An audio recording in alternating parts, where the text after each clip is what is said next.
সম্মানিত প্রধান অতিথি কেন্দ্রীয় কৃষক দলের সাধারণ সম্পাদক অনন্ত বর্ষী বক্তা, আমি আসলে কেবলমাত্র ওনার বক্তব্যে এবং কৃষক দলের সংগ্রামী সাধারণ সম্পাদক প্রধান অতিথি, আমার মঞ্চে বসে সুধীবৃন্দু, কেন্দ্রীয় কৃষক দল এবং গাজীপুর জেলা কাপাসিয়া উপজেলা নেতৃবৃন্দ, আসসালামু আলাইকুম। আমি কোনো বক্তব্য দিব না, কেননা সময় একেবারেই নেই। শেষ করছি। বাংলাদেশ জাতীয়তাবাদী কৃষক দল জিন্দাবাদ।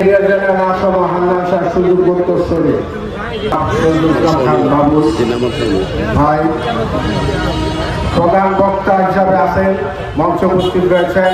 আমরা সময় করবো এই আসলে আমাদের দায়িত্বের প্রতি বাংলাদেশ জাতীয়তাবাদী কৃষক দল কেন্দ্রীয় সংসদের বিপ্লবী সহসভাপতি, বাংলাদেশ জাতীয়তাবাদী দল জাতীয়তাবাদী দলের নির্বাহী কমিটির সম্মানিত সদস্য জননেতা জনাব ফারুক স্বাধীন, ঐতিহাসিক এই অনুভূতিগুলি বাংলাদেশ জাতীয়তাবাদী কৃষক দল আগামী বাংলাদেশ শিল্পীর তুলিতে ধারণ করা যেত, তাহলে তারই অনুভূতিটি হতো বাংলাদেশের সাধারণ সম্পাদক জনাব শহীদুল ইসলাম বাবুল।